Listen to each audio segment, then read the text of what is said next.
There's always something really exciting when you start learning something new. Well, at least there is for me, and I'm pretty sure you feel the same.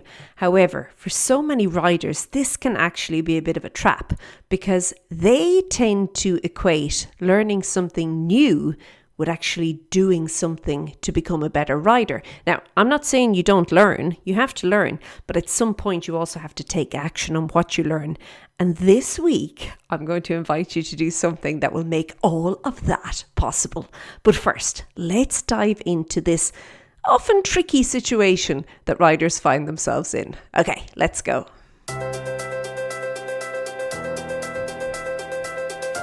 Hey there, and welcome to the Daily Strides podcast. My name is Lorna Leeson.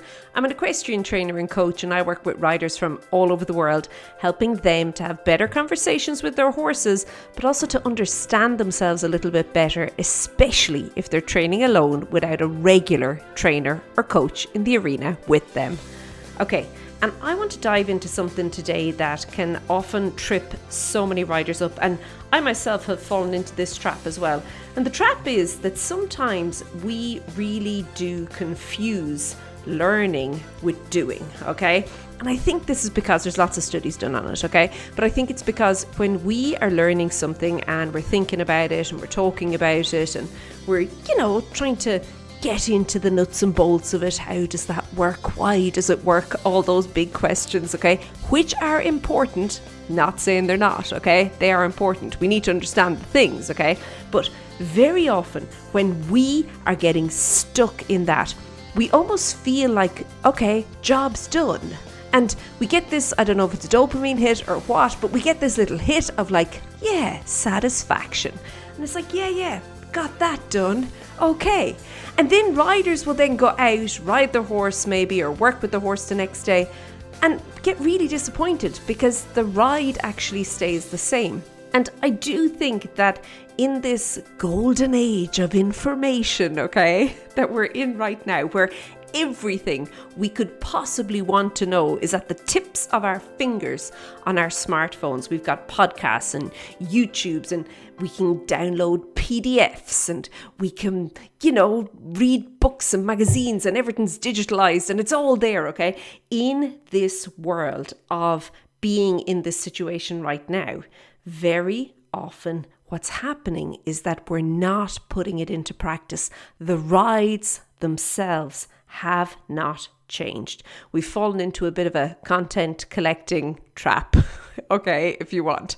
We're like busy, saving the thing and, bookmarking the thing and all the things that you can do with all these pieces of digital information. But what we are missing is actually putting it into practice and learning and growing from it with our horse. So again, I do think learning is important, and I do think planning is important, okay? I think they're really important, actually. In fact, one of the things that I personally believe is that so often riders don't actually understand the nuts and bolts of what they're asking their horse, and that's where the confusion's coming in. If you're not clear on what you're asking, why you're asking, and how you're asking, and what the outcome would look like, well, it's going to be very hard to explain that to your horse, okay? But I do think it's important. And I also think that planning and having a plan that you're working towards something specific is also really important. But, if that's all you're doing, you're not going to make any progress. Recently, I've been working with a rider inside of Restart and Reschool, and she was really, really struggling with anxiety, okay? Like before she even put her foot in the stirrup, which she had not done in over a year, okay? But before she could even do that, she'd already talked everything up into this big, like a huge thing in her head. Like, wow, it was like, I could see where the overwhelm was coming from, okay? Let's just put it that way. It was big. And her challenge obviously wasn't a physical challenge. It was very much an emotional challenge. And what she had begun to do was to kind of, research all these things and almost like, I don't know if you can self-diagnose like a confidence issue, but yeah, she was kind of self-diagnosing herself as having lost her confidence in riding. Now, like that was fairly obvious, okay, from anybody looking. But what she was doing was she was now getting caught up in all this kind of research that she was doing. She was getting caught up in all these other examples from other people who were kind of sitting in the same boat. And it was a bit like the blind leading the blind at this point. And she kept thinking to herself every time she was about to mount up, what if my horse spooks? Or what if what happened to the other lady on the other side of the world happens and, I fall off again? Or what if I've forgotten everything and if my horse trots, I won't be able to trot? Now, I want to bear in mind that in, as she says herself, a past life, this lady was eventing. She was really like a competent rider. She wasn't just, hacking about and hadn't a clue. She knew what was what. She knew how to ride to a fairly high level. Like, she was skilled. But this overthinking trap that she'd found herself caught in was just keeping her absolutely stuck. Like, all the theory in the world was not helping her to get out of this. She'd listen to the podcast. She'd make the plans, okay? She'd practice the groundwork. Like, there was so much groundwork, okay? And I'm not saying there's nothing wrong with groundwork. I love groundwork. But sometimes, things, we can get stuck in a spot, and it's the things that we keep doing over and over, as I've been talking about, that is keeping us stuck there. In this case, it was groundwork, okay?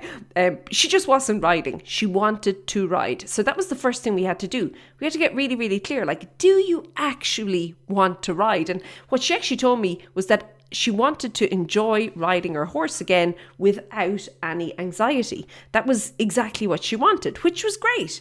But now we had to begin making tiny little steps to make that happen, okay? So what I suggested doing was, let's start with 5 minutes of groundwork. There's the old groundwork again, okay? But let's start with the 5 minutes of groundwork. And then we have to do 10 minutes in the saddle.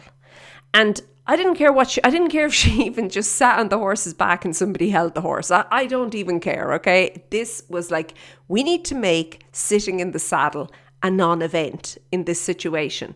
So this is what she began doing. And, she said herself that, every now and then her kind of the thoughts in her head would just get so loud. It was like they were shouting at her to get off the horse. But she stuck with it, okay? She stuck with it, and through that, she was able to begin to reset what was going on. And I say this to you because in her case, all the learning, while it's good to know what's happening to you and it's good to understand what's going on, the learning was actually keeping her stuck. She was just falling into this trap of not only now having her own worry, okay, that the reason that she was worried, but now she was taking on all these other people's worries as well that actually had nothing to do with her. But she was thinking, oh my goodness, if it happened to them, it could happen to me. And if you've ever been down this path, and I know I sound like I'm making light of it, but if you've ever been down a path like this, and it doesn't have to be with horse riding, it can be with anything, it's really, really exhausting. And it kind of takes the goodness out of everything. And that's where she'd found herself. And it was only by taking action. And, we set up these, what I'm sure her, like maybe 2 or 3 years ago, would have laughed at and said, okay, like, what's the big deal? We set up these little goals that at this point seemed huge, but it actually helped get her into action.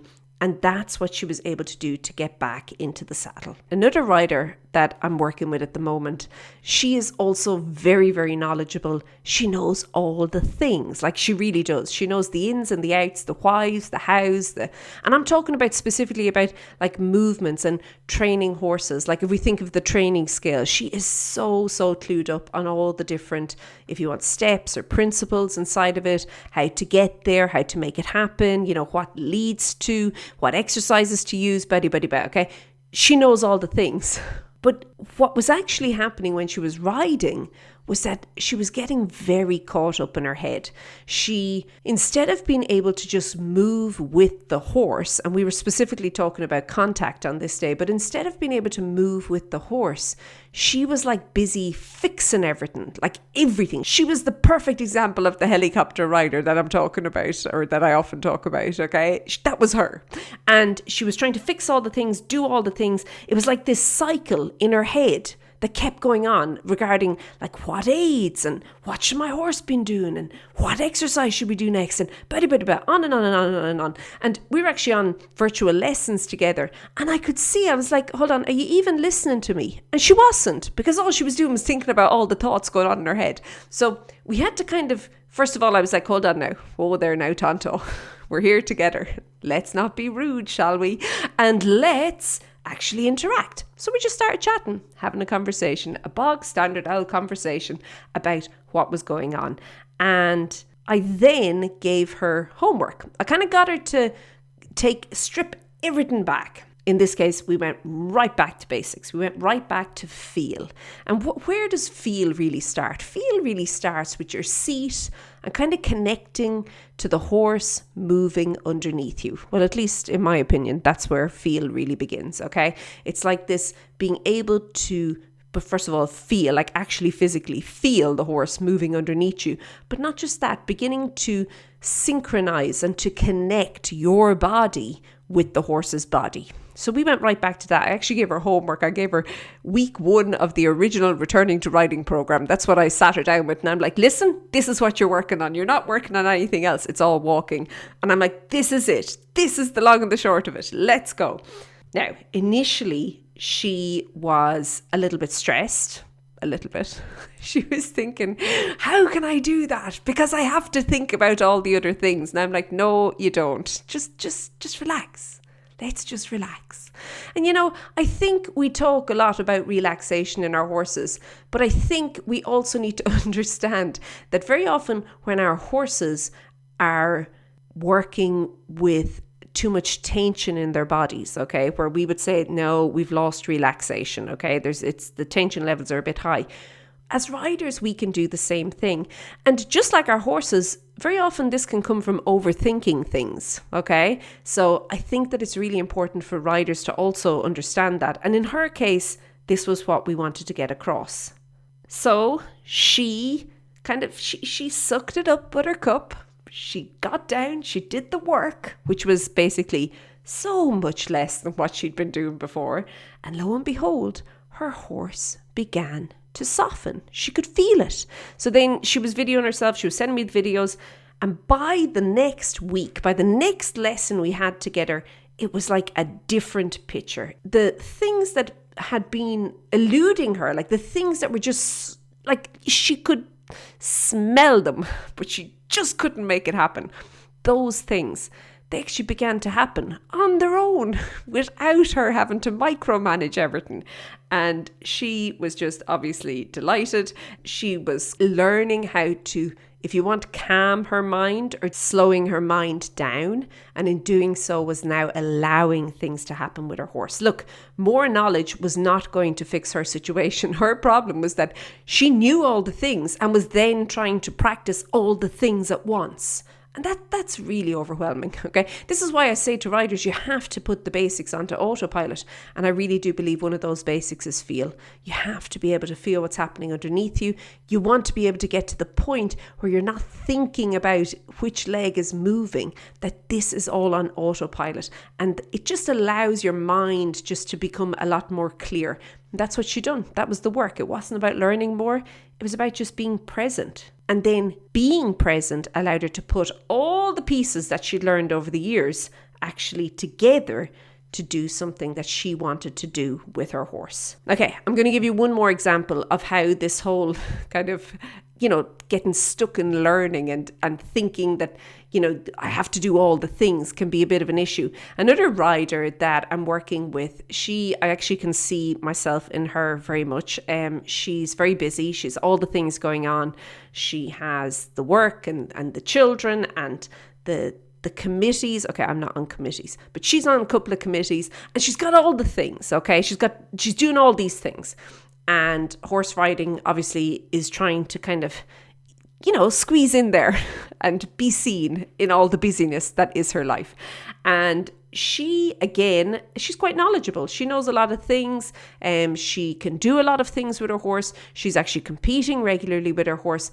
But because she has had lots of very nice and, I don't know, she would probably say successful rides that have been, a bit on the longer side, 40 minutes or so, she had gotten to the point where she could not see the value in maybe 10 or 15 or 20 minute chunks of time. She just wasn't able to. She kept saying, but, what's the point? I can't do anything in that time. And we had to kind of use all of the things that she already knew. And her challenge was to begin plucking little segments of those things, okay, little pieces out of all the things that would fit into this smaller chunk of time. You know, for her, it was the knowledge of how things could be when everything was perfect. That was actually holding her back from taking action when she perceived that things were not all in kind of place, when all the ducks weren't lining up perfectly. And she was like, well, what's the point in taking action, because not all of the pieces are here. And in her case, the big piece was the time. Okay, I don't have like an hour to spend with the horse, so what's the point in doing anything? So I challenged her. I said, okay, that's okay. I want you, knowing all the things you know, to think of 3 things that you're going to do this week that are going to take 10 minutes or less. And I was very specific about this, but that are actually going to move you and your horse forward. And I didn't want to tell her the things like, look, I have a whole freebie on this. Like, you can go get it over at stridesforsuccess.com/15. Okay. It's things you can do with your horse in 15 minutes or less. But the whole thing was, I needed her to begin thinking of things. I needed her to take her knowledge, but now to put it into action. And you know what? She did. She actually went really all out, and I loved it. So what she began doing was, one of the things was to walk bareback and using her legs and seat in the role of the aids. And it was something I'd spoken about, I think, that week inside of the Daily Strides podcast online community. And I've something actually really special coming up about that. I'm going to tell you just now. But it was something I'd spoken about. And so she was like, okay, I'm going to try that. But she kind of added to it and went bareback, and she tried that. And then one of the other things was, she was working on improving the rhythm of the lateral work, because it was getting a little bit sticky, but practicing on the ground, basically doing groundwork with her horse. But then not just like, you know, having the horse move sideways. This was like really moving with intention, with purpose, and maintaining the rhythm and the relaxation. She was working on that. And then she also kind of challenged herself that, just like me, she follows a lot of different people on social media, and she'd seen different kind of therapists kind of pointing out things that people could do at home for specific issues with their horse to help, you know, where there was stiffness and tension and that in the horse's body. And she would spend 10 minutes kind of finding an exercise or a specific movement that she could perform on her horse, okay, to help her horse, and then to see if there was then a difference in her horse. So she was doing that as well. Those were the 3 things she came up with. I thought they were great ideas. And you know what? After just a week, what she came back to me with was that, first of all, and I have to add here that she was quite skeptical going into this, okay? But after a week, she actually came back to me saying how, from the partnership or the connection point of view, this was amazing for her and her horse. Like, it actually became fun and enjoyable just being with her horse again, instead of all the time kind of, if you want, running to a watch or running to a deadline that, you know, she had to work and she had to compete and she had to get X amount of, you know, hours in the saddle, and she had to do this exercise and that exercise. It just became about her being with her horse again and really connecting with each other again. And again, this was the point that she was able to take the things that she knew, because she knew all these things. I didn't tell her the things. She already knew them. I knew she knew them. But then to actually put them into practice, that was the big key moment for her. So I want to challenge you this week, okay? If you've been a little bit stuck in the whole learning aspect. And remember, learning feels good. It feels like you're doing something. And again, I am not saying that you should not learn, okay? You have to learn. Like, you're all the time growing your knowledge. I do it as well. Like, everybody should be, okay? We're all the time learning, we're changing, we're growing. We are becoming more skilled in all the things, more knowledgeable about the things. That's important, okay? But we also have to put it into practice if it's going to benefit us. There's no point in learning all the things and then leaving it. You have to put it into play. So I want you this week to think about where potentially you've been stuck in either learning or collecting content mode, okay? So it could be collecting exercises, collecting different plans, different ideas, whatever. I want you to shift into actually taking action. I want you to shift into doing something. And if you're a little bit stuck, I've got something for you. So I've created a brand new challenge based on what I spoke about just now, that I'd put this post into the Facebook group, and actually another rider came and said, oh, this would be really good as a challenge. And I thought, you know what, you're exactly right. So I went ahead, thank you Hannah, and made the challenge. So it's called Your Signature Ride Challenge. It is absolutely free. You can get it over at stridesforsuccess.com/ride. It is there for you. It is really about being able to connect with your horse, okay, and to challenge you to begin connecting with your horse. But it's a riding challenge. Now, it is a riding challenge, okay? It's not just on the ground, okay? It's a riding challenge. But I think it's suitable for all riders at all levels in all disciplines. I know that is a very big claim, but I really do believe this will work for everyone. So again, you can pop over to stridesforsuccess.com/ride. You can get it there. And if you would like to go a little bit deeper and you'd like to work with me one-to-one, find out all the details of the Restart and Reschool, you can get that over at stridesforsuccess.com/or. I'm going to put all of the links in the notes for this episode. You can get them all there. Okay, I hope you have an amazing week. I'll chat to you soon. Be good. Bye.